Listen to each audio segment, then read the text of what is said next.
ये आज के विशेष सत्र जो एंड टाइम इवेंट्स के बारे में जो आज हम सीखने जा रहे हैं, प्रभु का अनुग्रह के द्वारा हम चीजों को सीख सके, समझ सके, होली स्पिरिट की सहायता से हम उन चीजों को समझ सके। हम प्रार्थना करेंगे। उससे पहले आइए हम कोई अपने मन और दिल को प्रभु के उठाएं और प्रार्थना करें। अब हम हृदय से धन्यवाद करते हैं प्रभु। हम आपके चुने हुए लोग हैं, आपके प्रभु। अपने पुत्र मसीह यीशु के द्वारा प्रभु ये अनुग्रह आपने हमें दिया है, हम आपका धन्यवाद करते हैं।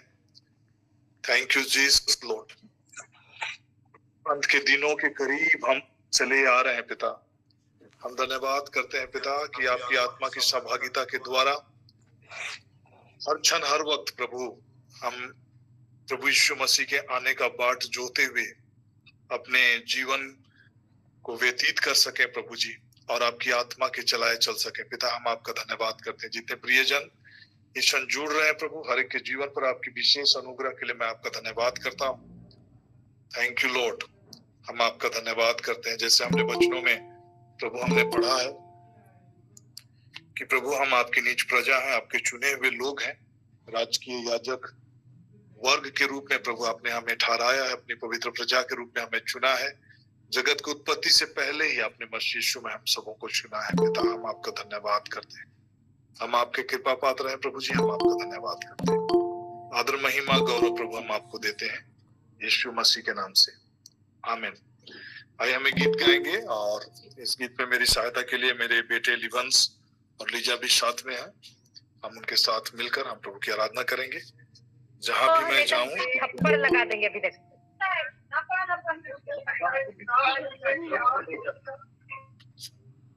मनीरा लकरा में माइक म्यूट करेंगे प्लीज।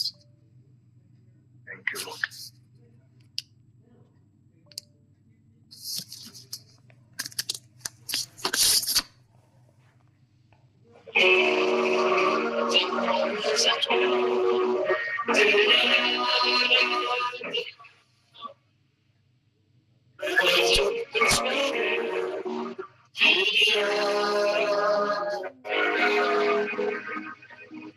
तेरे कामों से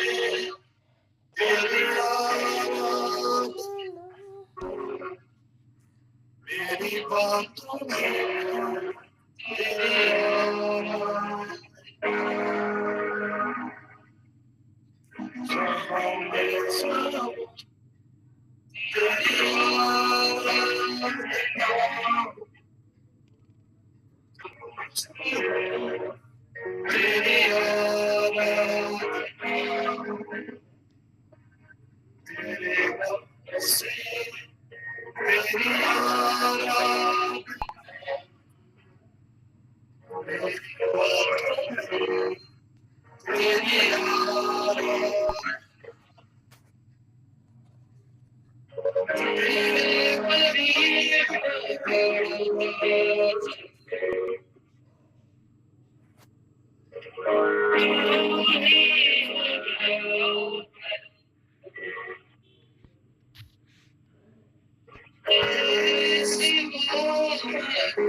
वॉइस क्लियर नहीं आ रहा है।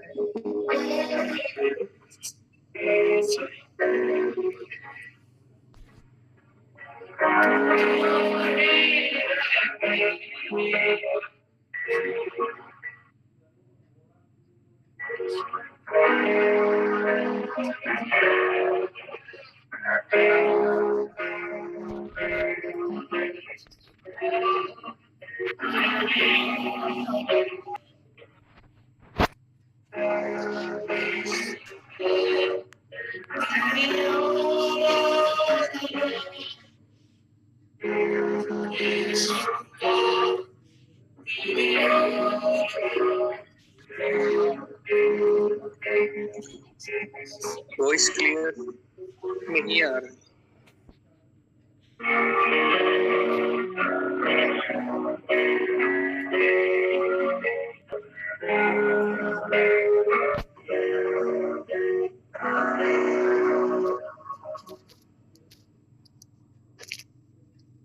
हालेलुया। धन्यवाद करते हैं महान राजा, प्रभुओं का प्रभु, राजाओं का राजा, पिता, हम आपका धन्यवाद करते हैं। थैंक यू लॉर्ड, इस सुंदर समय फिर से एक बार आपने दिया है। पवित्र प्रभु, हम आपकी आराधना करते हैं, आपकी स्तुति करते हैं, धन्यवाद करते हैं। Thank you Lord, thank you Lord, thank you Jesus. धन्यवाद करते हैं प्रभु, thank you Lord, thank you Lord, thank you Lord. आइए हम और एक गीत गाएंगे। तू ही है जो मुझको छुड़ाता, तू ही है जो मुझको संभालता। देखता हूं मैं जब तेरे क्रूस की ओर, तू ही है जो मुझको बचाता। मैं आजाद हूं, मैं आजाद हूं, तेरे लहू से आजाद हुआ हूं। Thank you Jesus.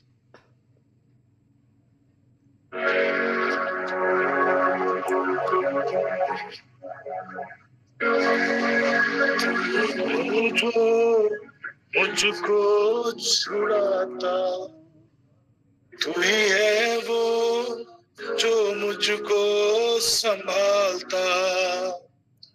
देखता हूँ मैं जब तेरे क्रूस की ओर, तू ही है वो जो मुझको बचाता।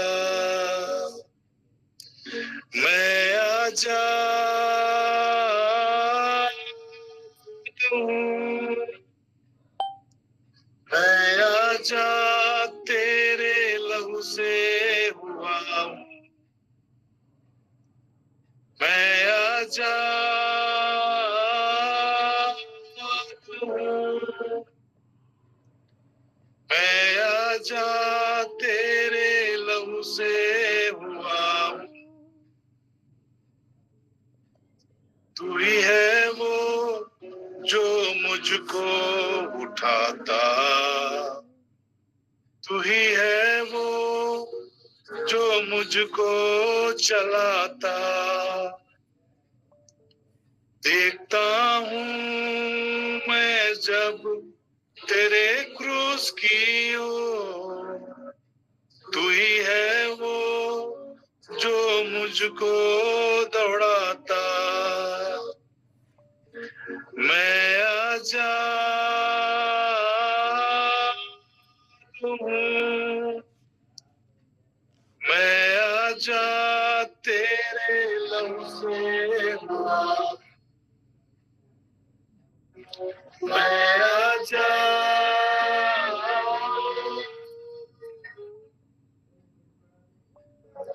मैं आजाद तेरे लहू से हुआ।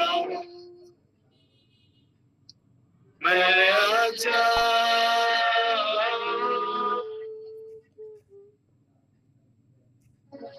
मैं आजाद तेरे लहू से हुआ।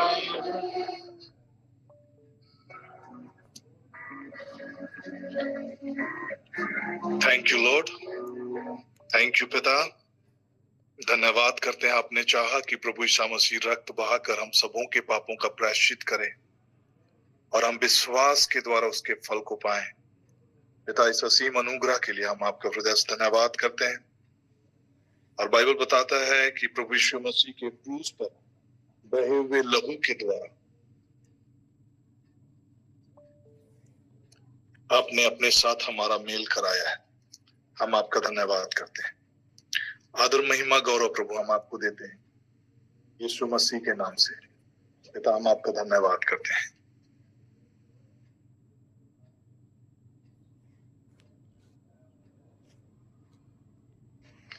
Thank you, Jesus, Lord.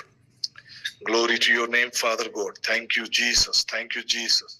Thank you, Jesus. आप सबों का फिर से एक बार इस संध्या बेला में मैं प्रभु यीशु मसीह के नाम से स्वागत करता हूं। और आज का जो विशेष सत्र है एंड टाइम इवेंट्स के बारे में हम आज का अध्ययन हम शुरू करेंगे। और मैं चाहता हूं कि आप मेरे साथ संत यूहन्ना के सुसमाचार अध्याय 14 पद संख्या 29 के पदों को हम लोग पढ़ेंगे। Thank you Lord, thank you Jesus, thank you Jesus, thank you Jesus. संत यूहन्ना का सुसमाचार अध्याय 14 पद संख्या 29, gospel of John chapter 14 verse 29। वचन मैं कामिल बुल के वर्षन से पढ़ रहा हूं। मैंने पहले ही तुम लोगों को यह बताया जिससे ऐसा हो जाने पर तुम विश्वास करो। मैंने पहले ही तुम लोगों को यह बताया जिससे ऐसा हो जाने पर तुम विश्वास करो। और मैंने अब इसके होने से पहले तुमसे कह दिया कि जब वह हो जाए तो तुम प्रतीति करो, तुम विश्वास करो। हम एंड डेज इवेंट्स के बारे में इन दिनों अध्ययन कर रहे हैं और अंत के दिनों के विषय में ऑलरेडी हम वचन में कई बार प्रभु यीशु मसीह के सुसमाचार और बहुत सारे भविष्यवक्ताओं के किताबों में और बुक ऑफ रेवलेशंस, जो कि अंत के दिनों में जो घटनाएं घटेंगी उनके विषय में जो खुलासा है, ये बुक ऑफ रेवलेशन जो है वो खुलासा है, अंत के दिनों के बारे में प्रकटीकरण है। वो रिवील किया गया है कि क्या क्या चीज होने जा रहा है। तो उन चीजों को लेकर हमें घबराने के लिए नहीं, हमें डराने के लिए नहीं, बल्कि इसलिए कि जब हम इन चीजों को सुने समझें तो हम यकीन करें कि ये सारी चीजें होने जा रही है। और इसलिए हम संत यूहन्ना के सुसमाचार अध्याय 14 के पद संख्या 29 से हमने पढ़ा कि I have told you these things before they happen so that you will believe when they do happen. अभी अंत के समय में सारी चीजें होने को है और इन सारे विषयों में हम चर्चाएं सुन रहे हैं। और अध्ययन को आगे ले जाने से पहले मैं चाहूंगा फिर से हम मत्ती के सुसमाचार अध्याय 24 पद संख्या 3 के वचन से हम आगे पढ़ेंगे।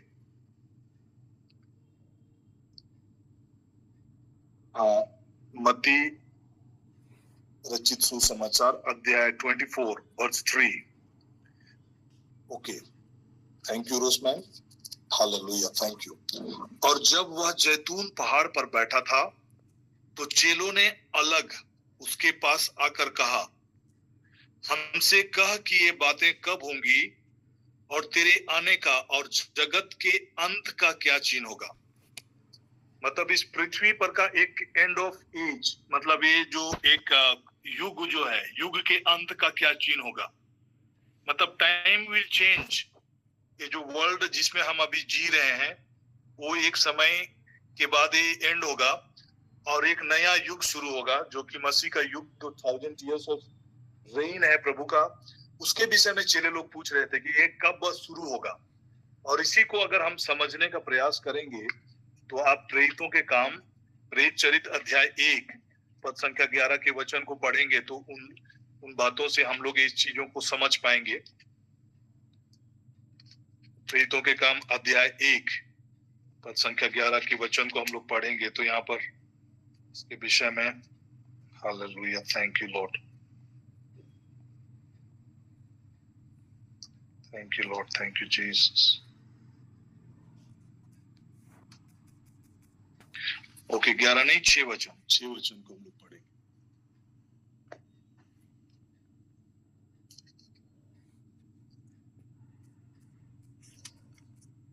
ओके, सो उन्होंने इकट्ठा होकर उससे पूछा कि हे प्रभु, क्या तू इसी समय इज़राइल को राज फेर देगा? क्या इस समय आप इज़राइल का राज्य को पुनः स्थापित करेंगे?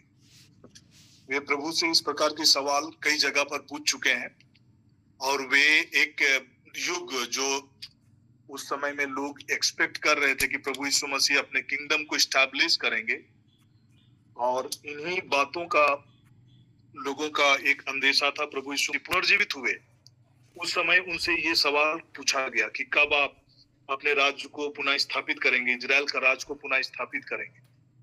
जब प्रभु यीशु मसीह यरूशलेम में प्रवेश किए, उस समय भी लोगों को ये उम्मीद थी, ये अपेक्षा थी। आप लोग संत लूकास के सुसमाचार अध्याय 19 पद संख्या 11। इन चीजों को मैं इसलिए आपके बीच में रख रहा हूं ताकि हम चीजों को समझ सकें कि अब वो समय काल के नजदीक में हम लोग पहुंच रहे हैं जब लोगों ने 11 वचन, संत लूकास 19 का 11 वचन, जब वे ये बातें सुन रहे थे तो उसने एक दृष्टांत कहा, इसलिए कि वह यरूशलेम के निकट था और वे समझते थे कि परमेश्वर का राज अभी प्रकट हुआ चाहता है। इसमें थोड़ा सा डिफर है, मैं पढ़ रहा हूं यहाँ पर कामिल बुल्के के वर्षन में। जब लोग ये बातें सुन रहे थे तो ईसा ने एक दृष्टांत भी सुनाया, क्योंकि ईसा को यरूशलेम के निकट पाकर वे ये समझ रहे थे कि ईश्वर का राज तुरंत प्रकट होने वाला है। और जब हम chronology of Bible event, prophetic event, and time events के बारे में जब हम चर्चाएं कर रहे थे तो लगातार हम एंड टाइम्स के जो चीजें हैं, इवेंट्स है, उनके विषय में जब बातें सुन रहे थे तो उसका क्रोनोलॉजी में हमने देखा कि कुछ इवेंट्स जो होंगे वो पृथ्वी पर घटित होंगे और कुछ इवेंट्स जो होंगे वो स्वर्ग पे घटित होंगे। तो रैप्चर होने के बाद 7 इयर्स का टाइम जो होगा, पृथ्वी पे जो लोग रहेंगे उनके लिए एक अलग टाइप का इवेंट्स होगा, और साथ ही साथ जो लोग हम लोग स्वर्ग में होंगे उनके लिए एक अलग टाइप का इवेंट्स होगा। तो स्वर्ग में जो इवेंट्स होगा, एक्चुअली रैप्चर को भी हम हेवन की इवेंट्स में रखते हैं, क्योंकि रैप्चर में लोग उठा लिए जाएंगे, बादलों पे उठा लिए जाएंगे, उसके बाद हम लोग प्रभु के पास रहेंगे। संत मत्ती के सुसमाचार अध्याय 14 का वचन का अगर आप 3 वचन को पढ़ेंगे तो वहां पर जैसे कि प्रभु ने कहा कि मैं तुम्हारे लिए जगह तैयार करने के लिए जा रहा हूं और मैं वहां जा रहा हूं तुम्हारे लिए स्थान का प्रबंध करने, फिर आऊंगा और तुम्हें अपने यहाँ ले जाऊंगा ताकि जहां मैं हूं वहां तुम भी रहो। तो ये घटनाक्रम के विषय में जब लोग घबराए हुए थे, डरे हुए थे कि आप प्रभु यीशु मसीह को जब आप उसके अंत के समय के विषय में कि कैसे मानव पुत्र को पकड़ लिया जाएगा और इस प्रकार की बातों की भविष्यवाणी प्रभु यीशु मसीह अपने चेलों को बोल रहे थे, है ना। तो उस समय वे बहुत घबराए हुए थे, तो उनको वे हौसला बढ़ा रहे थे कि ये क्या होने जा रहा है कि जहां पर मैं हूंगा वहां पर आप भी होंगे।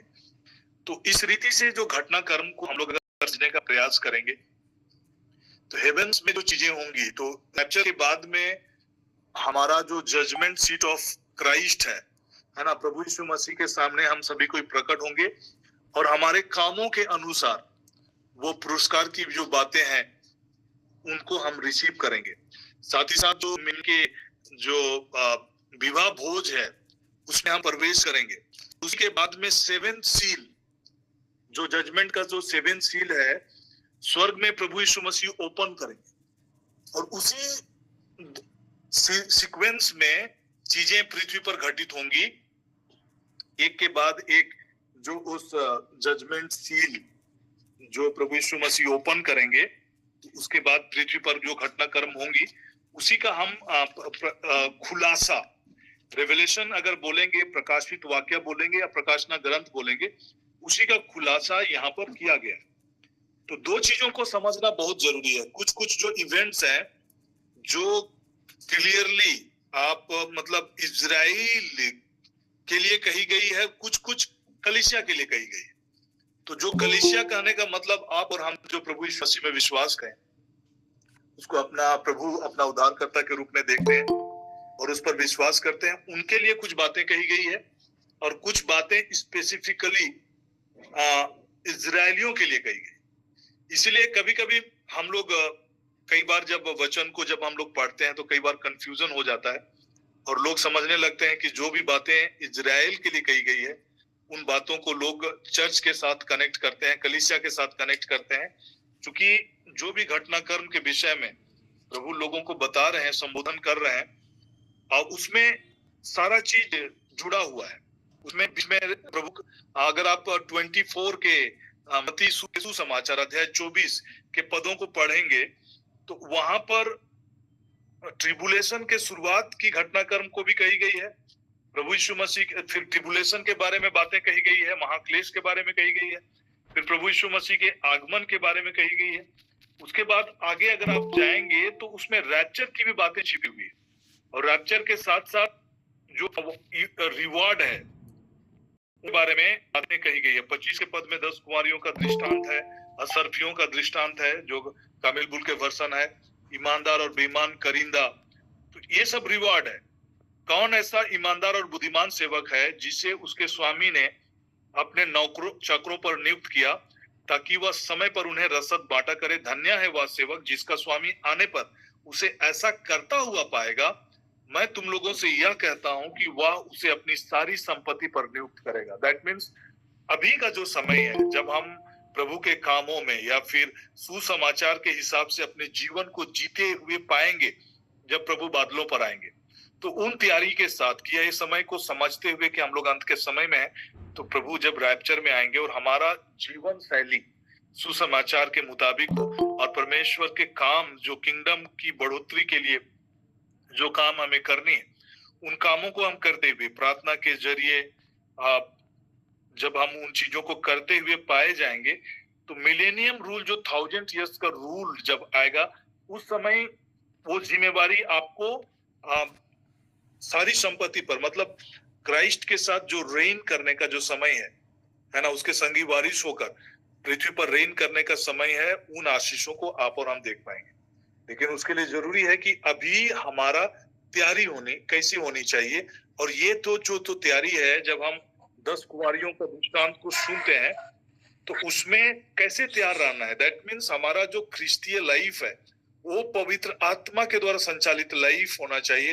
होली स्पिरिट जो हमारा उद्धार के दिन के लिए हमारा छाप के रूप में, मोहर के रूप में, सील के रूप में हमें दिया गया, उसकी अगुवाई में होकर अपने जिंदगी को हमें जीना है।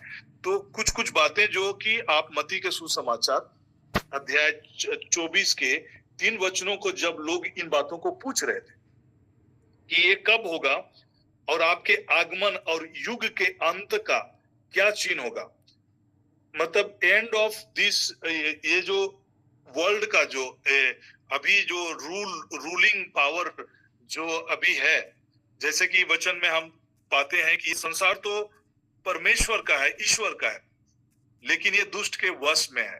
दैट मीन्स एक टाइम आ जाएगा जब फुली कंट्रोल जीसस का होगा और वो इस पृथ्वी पर रूल करेंगे, 1000 रूल करेंगे। उससे पहले जो फेजेस होंगे, जो समय काल होगा, रैप्चर का इवेंट्स होगा, साथ ही साथ पृथ्वी पर ट्रिबुलेशंस होगा और सेकंड कमिंग होगा, प्रभु का सेकंड आगमन, द्वितीय आगमन होगा।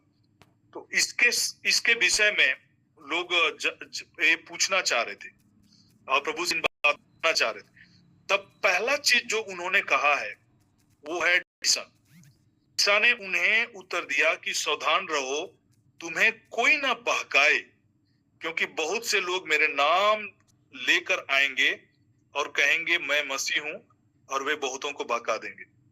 अभी का समय में भी आप देखेंगे कि इजराइल के जो लोग हैं, यहूदी लोग हैं, वे भी फर्स्ट कमिंग ऑफ जीसस को बहुतों ने एक्सेप्ट नहीं किया और अभी भी वो मेसाया का इंतजार कर रहे हैं, मसीह का इंतजार कर रहे हैं। और कुरान में भी जो मुस्लिम्स हैं वे भी मेसाया का इंतजार कर रहे हैं। और अगर उनका इंतजार और इजराइल का जो इंतजार है, उन चीजों को अगर गौर करके देखेंगे तो एक बहुत बड़ी चीज जो होने वाली है वो भटकाव वाली, मतलब जब एंटी क्राइस्ट आएगा उसी को वो मेसाया के रूप में दिखेंगे और उनको शुरुआती दौर पर वो स्वीकार करेंगे। तो पहला जो चीज होगा वो डिसेप्शन होगा। जब सील खोला जाएगा, तो मैं आज आपको ले जाना चाह रहा हूं प्रकाशित वाक्य के अध्याय 6 में। वहां पर हम लोग 4 प्रकार के घोड़ों के विषय में सुनते हैं, 4 काइंड ऑफ राइडर्स जो वहां पर लिखता है। जब सील ओपन हो जाएगा, प्रथम सील ओपन हो जाएगा, दूसरे सील ओपन होंगे, तो क्या क्या होगा उसके विषय में। तो पहले आप अगर प्रकाशित वाक्य की चीजों को देखेंगे तो 1 से लेकर अगर 3 तक अगर आप चर्चाएं सुनेंगे तो यहाँ पर एक प्रकाशित वाक्य अध्याय 1 पद संख्या 3 से अगर आप बातों को देखेंगे तो वहां पर कलीसिया के बारे में 19 बार कलीसिया के बारे में चर्चा है। उसके बाद कलीसिया का चर्चा बंद हो जाता है। अगर अध्याय 4 को देखेंगे और 5 को देखेंगे तो स्वर्ग का दृश्य है। दैट मीन्स जो कलीसिया जिसके बारे में अध्याय 1 से 3 में चर्चा की गई है वे स्वर्ग में होंगे और वहां पर 4 और 5 का जो सिलसिला है ये इवेंट्स जो होंगे वो स्वर्ग का इवेंट्स होंगे। रैप्चर में हम लोग परमेश्वर के संग होंगे। और जो 6वां से लेकर 18 तक का जो वचन है अध्याय 6 से लेकर 18 प्रकाशित वाक्य में एक घटनाक्रम उस महाक्लेश के समय काल के विषय में है। तो वहां पर आप एक बार भी कलीसिया का जिक्र नहीं पाएंगे। तो उस समय कलीसिया चूंकि इस पृथ्वी पर रहेगा ही नहीं इसीलिए उसके बारे में बिल्कुल जिक्र नहीं है। और सीधे जाके हम लोग 19th चैप्टर में हम कलीसिया के बारे में जिक्र पाते हैं। और कलीसिया के बारे में जो जिक्र होता है वो प्रभु यीशु मसीह के द्वितीय आगमन के समय में कलीसिया और उसके जो पवित्र लोग प्रभु के संग फिर से इस पृथ्वी पर आएंगे उस समय कलीसिया का चर्चा होता है। 6 से लेकर 18 तक कलीसिया के बारे में बिल्कुल चर्चा नहीं है। तो 6 से लेकर 18 तक के पदों में जितने भी घटनाक्रम है वो घटनाक्रम उन लोगों के को इंगित कर रहा है जो रैप्चर में या तो छूट जाएंगे या तो फिर मेनली ये इजरायलियों के लिए है और साथ ही साथ जो इस पृथ्वी पर छूटेंगे इस पृथ्वी पर रहेंगे उन सबों के लिए। तो आज हम अध्ययन कर रहे हैं उसमें जैसे कि मैंने हेवन के बारे में जो बताया कि रैप्चर में will be there in heaven और हमें परमेश्वर की ओर से हमें अपने कर्मों का फल मिलेगा, अप्रिसिएशन मिलेगा, रिवॉर्ड मिलेगा, हम लोग विवाह में शामिल होंगे। देन 7 सील का भी जो ओपनिंग होगा वो सारा चीज होगा। तो यहाँ पर जो 7 सील का जो जिक्र है अध्याय 6 का हम लोग पढ़ेंगे 1 से लेकर आगे। प्रकाशित वाक्य अध्याय 6 का 1। ओके। फिर मैंने देखा कि मेमने ने उन 7 मुहरों में से एक को खोला और उन 4 प्राणियों में से एक का गर्जन का सा शब्द सुना कि आ।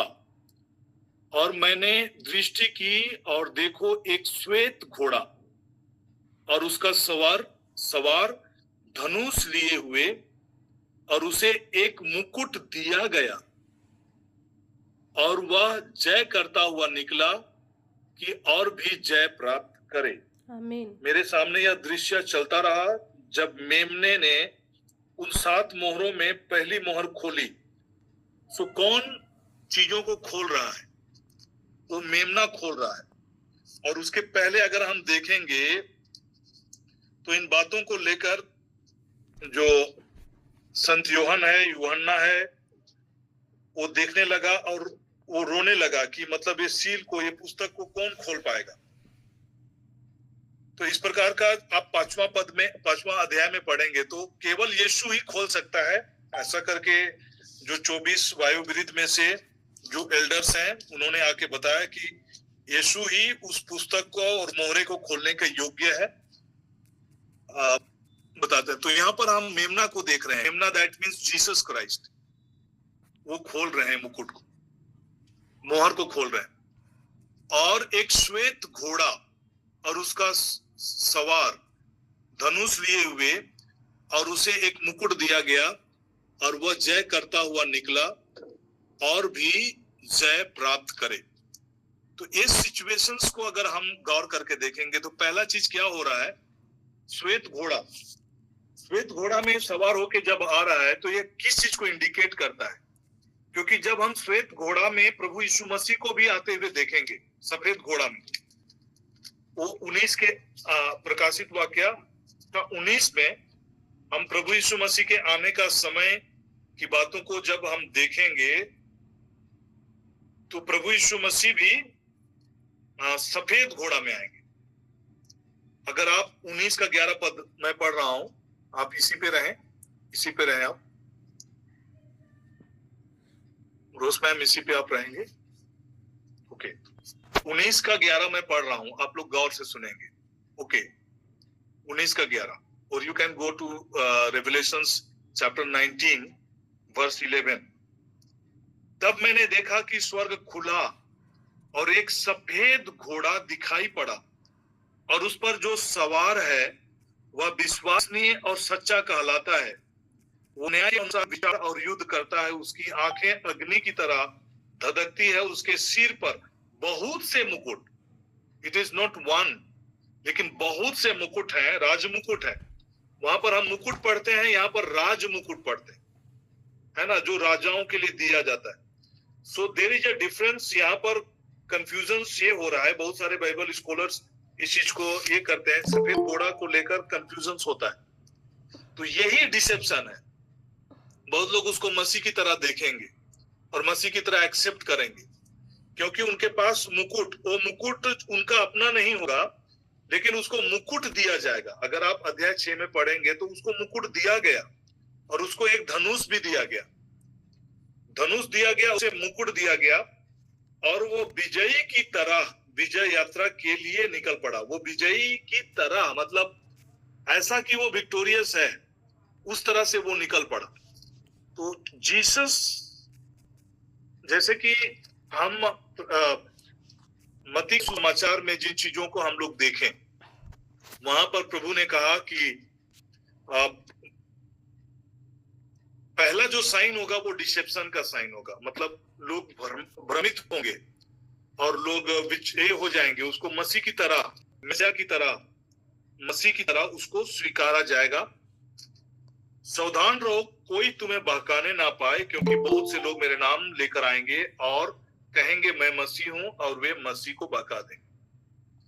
तो यहाँ पर जो प्रकाशित वाक्य में जो हम अध्याय 6 का 2 पद में जिस राइडर को, है ना, सफेद घोड़े में हम सवार होते हुए देखेंगे, वो मसीह नहीं होगा, लेकिन लोग उसको मसीह की तरह उसको समझेंगे, क्योंकि सफेद घोड़ा की जहां भी बात होती है तो लोग उसको मसीह के साथ कंपेयर करते हैं। और जैसे कि हमने देखा भी कि कैसे मसीह जब आएगा तो वो सफेद घोड़े पर सवार होकर आएगा। तो दो चीज यहाँ पर बेसिक चीज समझना है। आप अगर अध्याय 6 के 1 को पढ़ेंगे तो मसीह ही है, जो मेमना ही है, जो उस सील को ओपन कर रहा है, उस मुहर को ओपन कर रहा है। तो मुहर को ओपन करने वाला स्वयं उसका सवारी नहीं होगा, उस पर सवार नहीं होगा, उसका राइडर नहीं होगा। मतलब ये जो चीजें हैं वो जजमेंट है लोगों के लिए, क्योंकि लोगों ने मसीह पर विश्वास नहीं किया। इसलिए जब सच्चा मसीह आया उसको लोगों ने विश्वास नहीं किया, उससे भ्रमित हुए। तो ये एक विपत्ति का शुरुआत का ये इंडिकेशन है कि जब ट्रिबुलेशंस के समय में लोग जान पाएंगे और सच्ची मसीह का जब के आगमन का समय होगा, उसके लिए फिर लोग अपने मन को फिराएंगे, पश्चाताप करेंगे और अपने आप को बदलेंगे। तो ये उसका सीक्वेंस में हम इन चीजों को समझ पाएंगे कि मेरी आंखें के सामने एक सफेद घोड़ा दिखाई पड़ा, जो उस पर सवार था वो धनुष लिए हुए था, और उसे एक मुकुट दिया गया, और वो विजयी की तरह विजय यात्रा के लिए निकल पड़ा। अभी अगर हम यरूशलेम की बात करेंगे तो यरूशलेम में सबसे बड़ी चीज जो अभी लोगों को ये हो रहा है कि वो लोग शांति चाह रहा है।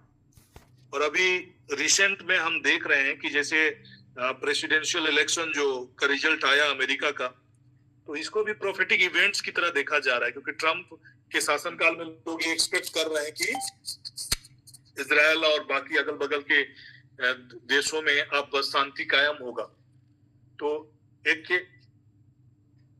उस इवेंट्स की ओर हम लोग, जो कि लगातार जब से 1948 से जब से इजराइल बना, फर्स्ट डे अगर आप बोलेंगे युद्ध लगातार युद्ध ही होता चला रहा है ना, कंटिन्यू। मतलब कभी भी ऐसा नहीं रहा कि कभी भी इजराइल युद्ध में ना शामिल हुआ हो, लगातार छिटपुट युद्ध होता ही रहा। तो अंत के दिनों के संदर्भ में जब बातें, सेकेंड बात जब हम सुनते हैं कि ये बहकाने वाले आएंगे, उसके बाद दूसरा जो इंडिकेशन जो प्रभु ने दिया कि तुम युद्धों की चर्चा सुनोगे और युद्धों के बारे में अफवाहें सुनोगे, इनसे नहीं घबराना, क्योंकि ऐसा हो जाना अनिवार्य है, परंतु यही अंत नहीं होगा। There will be lot of series of events जो कि घटित होंगे, उसके बाद वो एंड टाइम आएगा। कहने का मतलब कि ट्रिबुलेशन एंड होने के बाद प्रभु यीशु मसीह का आगमन आएगा। तो जो धनुष, अगर हम शुरुआती बाइबल के कुछ पदों को अगर हम गौर करेंगे तो वहां पर एक वचन है जहां पर इंद्रधनुष के रूप में जब नूह के समय में एक आकृति दिखाई दी, और वो आकृति किस चीज को, एक वाचा को दिखाया, एक कवर्नेंट को दिखाया, किसके बाद इस प्रकार से जल प्रलय करके मैं पूरे पृथ्वी को नाश नहीं करूंगा बोल के गॉड ने कवर्नेंट स्थापित किया। तो ये जो धनुष का जो चिन्ह उसको जो दिया गया, धनुष के साथ अगर एरो होता तो वो इंडिकेट अलग करता, लेकिन ये धनुष के साथ एरो नहीं है। ये इंडिकेट कर रहा है, उस वाचा को इंडिकेट कर रहा है, उस शांति को, पीस ट्रीटी को इंडिकेट कर रहा है, जो दानियल के पुस्तक में भी अध्याय 9 में अगर आप पढ़ेंगे तो शांति का स्थापित करके वो घुसेगा और धोखे में लोग एक्सेप्ट करेंगे। मुस्लिम्स ये सोचेंगे कि वो जो आ रहा है वो इजरायलियों को नाश करेगा, और इजरायली लोग ये समझेंगे कि वो आकर शासन करेगा और जितने भी जो दुश्मन देश हैं उनको पूरा नाश करेगा, मतलब उनको कंट्रोल करेगा और इजराइल शांति में होगा। ऐसे करके धोखे के साथ यहाँ पर एंट्री हम देखेंगे, किसका, एंटी क्राइस्ट का एंट्री को हम देखेंगे। और उनको क्राउन दिया गया, मतलब टेम्पोरली उनको अधिकृत किया गया कि वे सारे चीजों को अपने कंट्रोल में करेंगे और चीजें उनके कंट्रोल में होगी। तो शुरुआत ऐसा होगा, पीस ट्रीटी के साथ वो एंट्री होगा और वो डिसेप्शन होगा। लोग उसको मसीह की तरह समझ रहे होंगे, मसीही समझ रहे होंगे बहुत लोग, लेकिन वो मसीह होगा नहीं, उसका आगमन मसीह की तरह होगा। तो ये डिसेप्शन का जो चीजें हैं वो पहला इंडिकेशन है। सेकंड सील के बारे में जब हम लोग देखेंगे तो ये जो सेकंड सील है ना, तीसरा वचन पढ़ेंगे, और जब उसने दूसरी मोहर खोली तो मैंने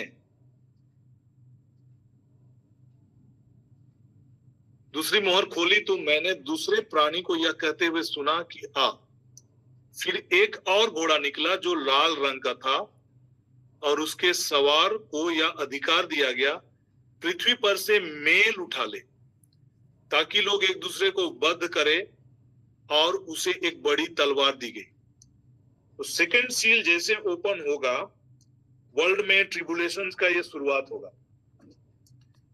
मतलब शांति जिसको लोग एक्सपेक्ट कर रहे होंगे वो शांति ज्यादा दिन तक कायम नहीं रहेगा, और लड़ाइयां होंगी, देश देश के विरुद्ध में लड़ेगा, लोग एक दूसरे के विरुद्ध में लड़ेंगे, और बहुत सारे मर्डर होंगे, बहुत सारे वध होंगे। हर जगह आप मर्डर की बातों को सुनेंगे, हर जगह लोग एक दूसरे से लड़ते झगड़ते एक दूसरे को मारते हुए दिखेंगे।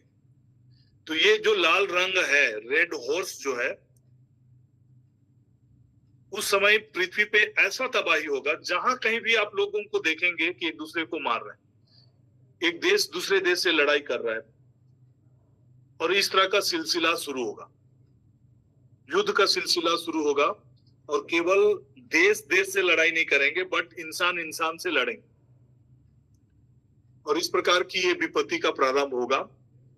और कई लोग एक दूसरे से लड़ झगड़ कर छोटी छोटी बातों में लड़ेंगे, और इतना ज्यादा मर्डर का चीजें होगा, है ना, वध होगा, लड़ाइयां होगा, वॉर होगा, और कहीं भी शांति नहीं रहेगी। मतलब हर जगह आतंक, हर जगह डर, हर जगह भय।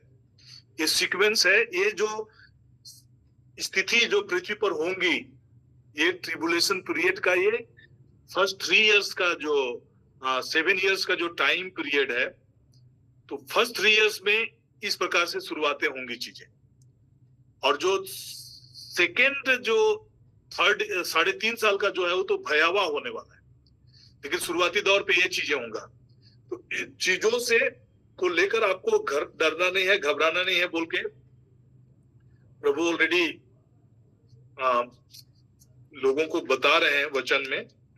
इन चीजों को मैं इसलिए तुमसे पहले ही कह रहा हूं ताकि तुम इन चीजों को, ये जो घटना घटित होने वाली है, मैं पहले ही तुम लोगों को यह बताया, जिसे ऐसा हो जाने पर तुम विश्वास करो। तो उस समय भी जो बातें प्रभु यीशु मसीह संत यूहन्ना के सुसमाचार में कह रहे थे, या अपने चेलों से कह रहे थे, और साथ ही साथ इजरायलियों को कह रहे थे कि उस समय भी इस प्रकार की घटनाक्रम होंगी, तो उनको आप समझ सको, जान सको और विश्वास कर सको। तो सेकंड जो चीजें जो हम देख रहे हैं, वो ये देख रहे हैं कि वॉर को ओपन करेंगे, और जो पीस शुरू में जो दिखाई जा रही थी कि वो शांति को लेकर आएंगे, जो जैसे कि धनुष का जो चिन्ह है वो एक कवर्नेंट का चिन्ह है, जहां पर उस चीज को दिखाया जा रहा है, इंडिकेट कर रहा है, उसका इंडिकेशन है कि वो पीस मेंटेन करेगा, लेकिन वो ज्यादा दिन तक वो पीस मेंटेन नहीं करेगा, और उसके बाद में पूरा कंट्रोल जब आएगा, मिलिट्री पावर उनके हैंड में आ जाएंगे, इजराइल पर पूरी रीति से कंट्रोल करके, पूरे वर्ल्ड पर वो धीरे धीरे करके कंट्रोल करके वन वर्ल्ड गवर्नमेंट की ओर चीजें बढ़ना शुरू होगा, और सारा चीज उसके कंट्रोल में होता हुआ आएगा। तो उसी का अभी के समय में हम लोग देख पा रहे हैं कि कैसे one world order, one religion, one military system, इस ओर धीरे धीरे बैकग्राउंड बनता चला जा रहा है। तो ये सारी घटनाक्रम जो सीक्वेंस में अभी घटित होने हैं, उन सारी चीजों का हम बैकग्राउंड को देख पा रहे हैं कि कैसे उनके लिए अभी स्टेज, या फिर उसके लिए बैकग्राउंड तैयार हो रहा है, उसके लिए स्टेज तैयार हो रहा है। इन सारा घटनाक्रम को होने के लिए चीजें अब होता हुआ दिखाई दे रहा है। फर्स्ट जो है वो सफेद घोड़ा, वो डिसेप्शन को इंडिकेट करेगा, लोग भ्रमित होंगे। दूसरा जो है वो रेड हॉर्स, लाल घोड़ा, वो युद्ध को दिखाएगा। युद्ध इस लेवल पर हो जाएगा कि कल्पना से परे। अभी जैसे कि हम यूक्रेन और रशिया का युद्ध देख रहे हैं, है ना, इजराइल का युद्ध देख रहे हैं, इजराइल के सराउंडिंग में, उस दौरान पे ऐसा हो जाएगा कि हर जगह युद्ध होगा, एक देश दूसरे देश से लड़ेंगे। अभी हम पीस में हैं, चाइना, पाकिस्तान, इंडिया, है ना, Korea, south Korea, north Korea, ये सारा चीज अभी पीसफुल आपको दिख रहे हैं। अफ्रीकन कंट्रीज में आप कहीं भी युद्ध की चर्चा नहीं सुन रहे। बट इस समय में क्या हो जाएगा कि हर जगह युद्ध और युद्ध होंगे, एक देश दूसरे देश से लड़ाई करेगा, और इस प्रकार से ये चीज भयावह हो जाए, और शांति रही, पृथ्वी पर शांति उठा लेने का अधिकार दिया जाएगा। मतलब पृथ्वी पर कहीं भी शांति नहीं रहेगा।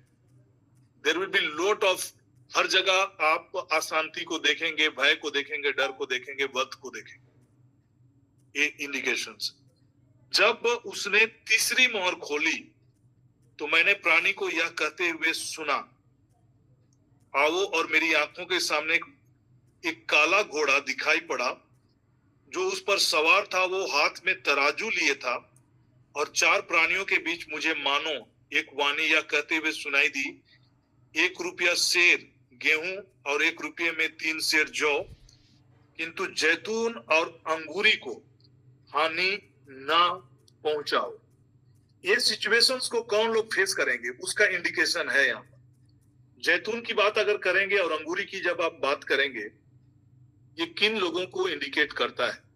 आज के समय में भी अगर आप देखेंगे, तेल सारा सबसे ज्यादा मिडिल ईस्ट में है, और मिडिल ईस्ट का कंट्रोल में है। दाखरस की जब आप बात करेंगे, सबसे ज्यादा मिडिल ईस्ट में दाखरस का उत्पादन है।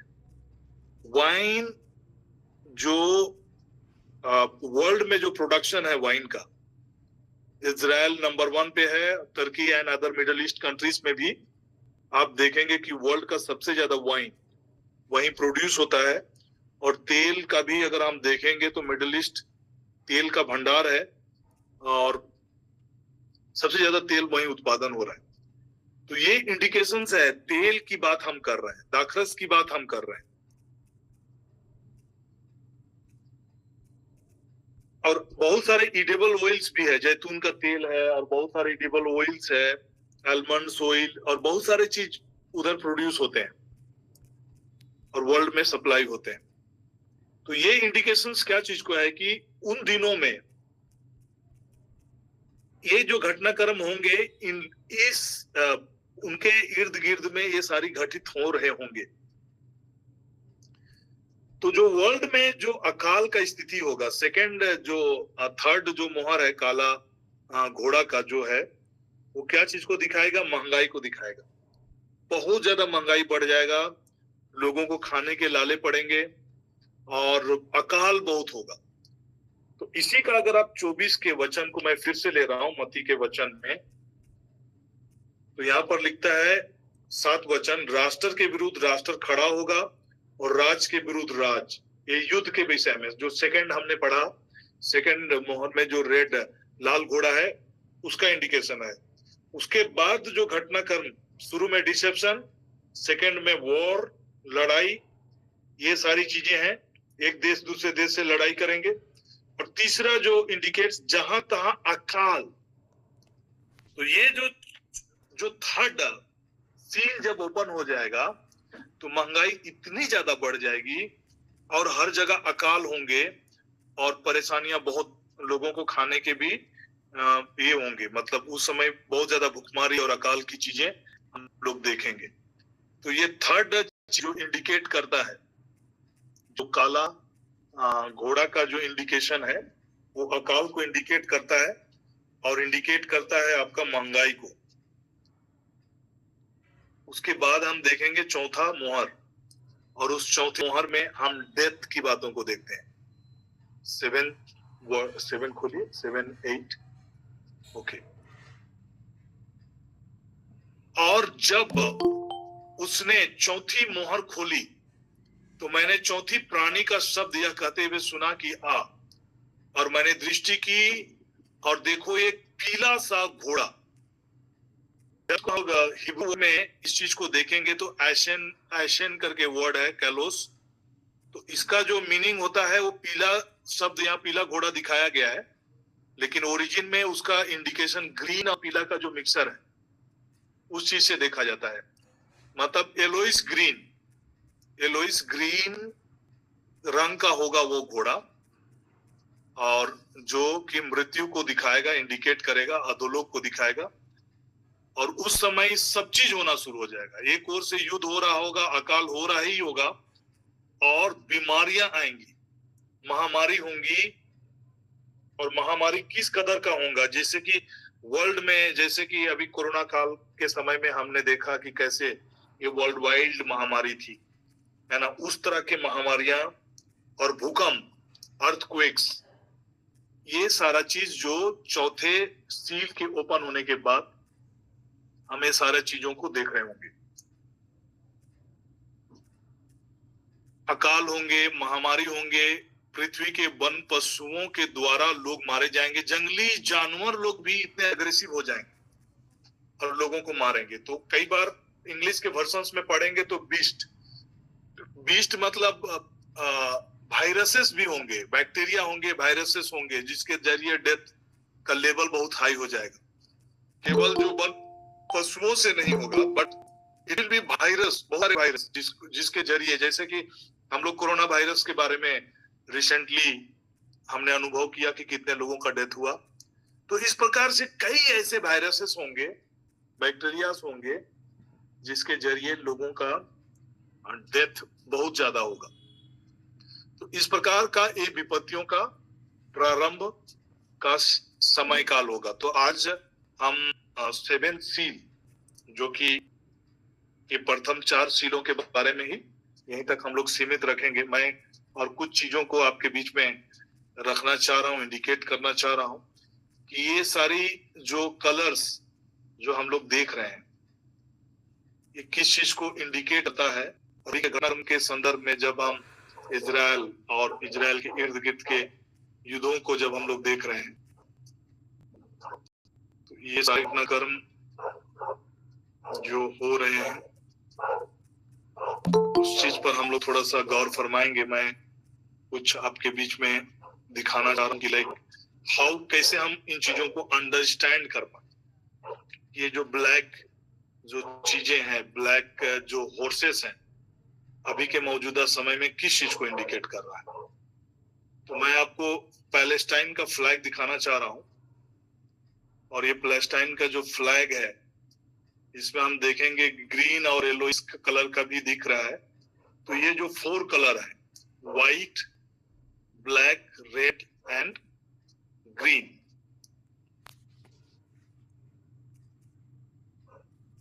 तो विपत्ति के लिए मतलब इजराइल की विपत्ति के लिए, मतलब इजरायलों के बीच में जो कहर ढाने के लिए, चाहे विपत्ति के लिए, हु विल बी रिस्पॉन्सिबल। अभी जब तक रैप्चर नहीं हो जाता है कोई भी इजराइल पर हावी हो ही नहीं सकता है, हावी कंट्रोल नहीं कर सकता है। बट वंस एक बार रैप्चर हो जाएगा तब ये विपत्तियां प्रारंभ हो जाएगी। और ना केवल हम पैलेस्टाइन का जो फ्लैग है, लेकिन आप जितने अरब कंट्रीज के जो फ्लैग देखेंगे, जितने भी मुस्लिम कंट्रीज, ये सारा चीज वही कलरों का ही कॉम्बिनेशंस में चीजें हैं। तो जो बातें हम बिब्लिकली, जो चीजों को हम लोग आज देख पा रहे हैं और जो घटनाक्रम और जो चीजें आज हमारे बीच में हो रही है और जिस प्रकार का तैयारियां हो रही है, जिस प्रकार से लोग इजराइल को मिटा देने की बात, नक्शे से मिटा देने की बातें हो रही है इर्द गिर्द, और न्यूक्लियर वॉर जैसे स्थिति पनप रही है जहां पर इस प्रकार की बातें हो रही है, तब हमको ये समझ जाना चाहिए कि हम लोग अब उस समय काल या उस एंड समय में के बहुत करीब हैं और एनी टाइम रैप्चर हो सकता है। और जब आप इजराइल को शांति की ओर बढ़ते हुए देखेंगे, अब समझ जाएंगे कि अब वो समय काल होने का है और पृथ्वी पर जो घटनाक्रम जिसके विषय में हम सुन रहे हैं कि कैसे शांति कायम करने के लिए डिसेप्शन के साथ, बहकावे के साथ, धोखे में एंटी क्राइस्ट को लोग रूलिंग पावर उनके हाथों में आएगा और वे सारी चीज को, सारे सिस्टम को, सारी चीजों को कंट्रोल में लेकर फिर एक अलग ही फेज शुरू होगा जो महासंकट काल का समय होगा, ट्रिबुलेशन का समय काल में लोग प्रवेश करेंगे। तो ये समय को ध्यान में रखते हुए हम सबों को अभी जब अंत के समय में है, हमारे लिए और अधिक रिस्पॉन्सिबिलिटी है कि हम इन चीजों को लेकर और रिस्पॉन्सिबल हो और प्रार्थना करना शुरू करें। और मैं आप सबों को बताना चाह रहा हूं कि कैसे प्रभु यीशु मसीह इस अंत के विषयों में जब वो चर्चा कर रहे थे तो उनके बीच में इन विषयों को वो बार बार बोल रहे थे कि कैसे हमें उनके किंगडम के लिए, उनके राज्य के लिए हमें तैयार होना है और उन जो काम परमेश्वर का है उन कामों को हमें इस पृथ्वी पर रहते हुए करना है। 27 वचन के साथ मैं एंड करूंगा और मैं चाहूंगा कि जब मैं इस चीजों को एंड कर रहा हूं तो मैं आप सबों से अभी का जो इलेक्शंस है, उन इलेक्शंस के हम अपना करने क्यों जरूरी है मैं आपको बताना चाह रहा हूं। मेनी टाइम्स हम जब गॉड के विल को बात करते हैं, गॉड का विल क्या है? प्रभु यीशु मसीह का विल यही है कि हम अधिक से अधिक लोगों को सुसमाचार की बातों को बताएं, सुसमाचार प्रचार हो, लोग प्रभु यीशु मसीह को अपना उद्धारकर्ता के रूप में जाने, स्वीकारें। तो हर वो पॉलिटिकल एजेंडा या पॉलिटिकल जो कि सुसमाचार के खिलाफ में है, तो उन सारी चीजों के लिए जब आप प्रार्थना करें तो आप ध्यान रखें कि गॉड कैसे प्लेटफॉर्म चाहता है, कैसे लोगों को खड़ा करना चाहता है। तो आपका प्रेयर में you have to be very specific और स्पेसिफिक होकर आपको प्रार्थना करने की जरूरत है।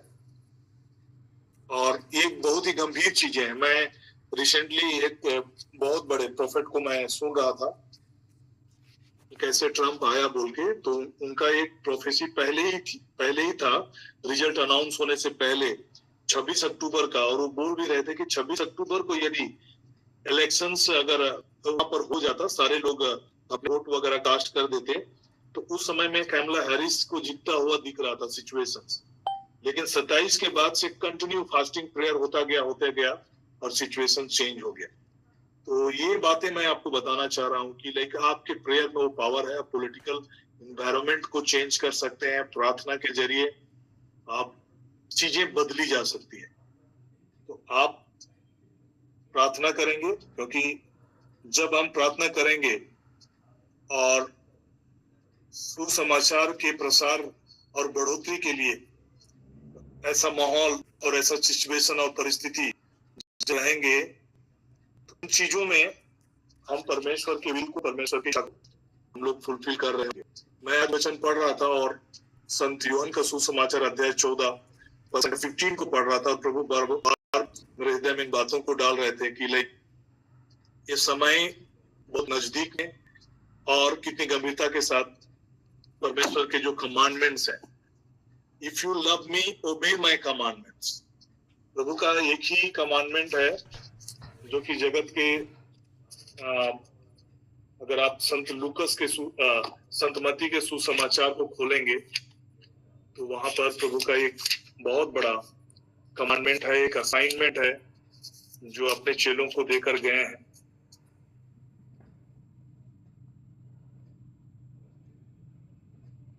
Teach these new disciples to obey all the commands I have given you, and be sure of this, I am with you always, even to the end of time. मतलब जो बातें मैंने आपको सिखाया है, उन बातों की शिक्षा नए लोगों को या फिर न्यू डिसाइपल्स को या फिर जो लोग उनके वचनों को उतनी गंभीरता के साथ नहीं देख पाते हैं या फिर नहीं समझ पा रहे हैं, अभी समय काल में जब प्रभु के आने का समय है, उन चीजों को नहीं समझ पाते हैं, उनको उन शिक्षाओं को देने के विषय में ये कमांड्स है। Teach these new disciples to obey all the commands I have given you, and be sure of this, I am with you always, even to the end of time. तो प्रभु का जो एक मत्ती का सुसमाचार का अंतिम लाइन, ये परमेश्वर का एक आदेश है जो हम सबों को फॉलो करना है। मैंने तुम्हें जो जो आदेश दिए हैं तुम उनका पालन करना, उन्हें सिखाओ और याद रखो, मैं संसार के अंत तक तुम्हारे संग हूं।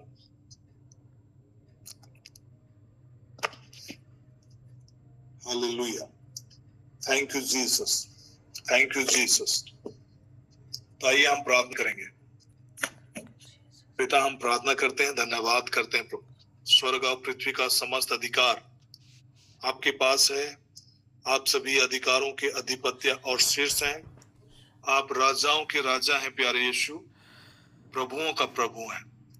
हम प्रार्थना करते हैं और झारखंड के जो आने वाले जो चुनाव है उसकी हम विशेष प्रार्थना करते हैं फादर गॉड। वैसे गवर्नमेंट को हम इस्टेब्लिश करना चाहते हैं जो प्रभु आपके सुसमाचार के खिलाफ ना हो और क्रिश्चियनिटी के खिलाफ ना हो। प्रभु जी, हम प्रार्थना करते हैं कि नए गवर्नमेंट पूरा लाबा शेफेरे ले वो शिबा निमाना खरा लखो से खेरे ले किसी नए चुनाव में वैसे गवर्नमेंट इस्टेब्लिश हो जिससे प्रभु आपके आने की तैयारियां में हम सभी कोई जुड़ सकें और हम अपना योगदान दे सकें प्रभु। जैसे आपका कमांडमेंट्स है कि लोगों को जो जो आज आपने दिया है उसे हम सिखाएं, कार्यों को हम करते रहें और सहजता के साथ करते रहें। और प्रभु, जैसा आपने वादा किया है कि जगत के अंत तक आप हमारे संग हैं, पिता हम आपका धन्यवाद करते हैं, आदर देते हैं, महिमा देते हैं प्रभु। प्रार्थना करते हैं उद्धारकर्ता मसीह यीशु के नाम से, आमीन। सो इस प्लेटफॉर्म के जरिए मैं बहुत सारी चीजों डायरेक्टली नहीं बोल पा रहा हूँ, बट मेरा जो इंटेंशन है वो है कि आप गॉड के जो कमांडमेंट है उन चीजों को समझना है, प्रार्थना करें और चीजों को हम लोग देखेंगे, एक बड़ी बदलाव को देखेंगे और अधिक उपयोगी हो पाएंगे। सो जय यीशु, यीशु सहाय and praise the lord. Thank you so much. Thank you, जय यीशु।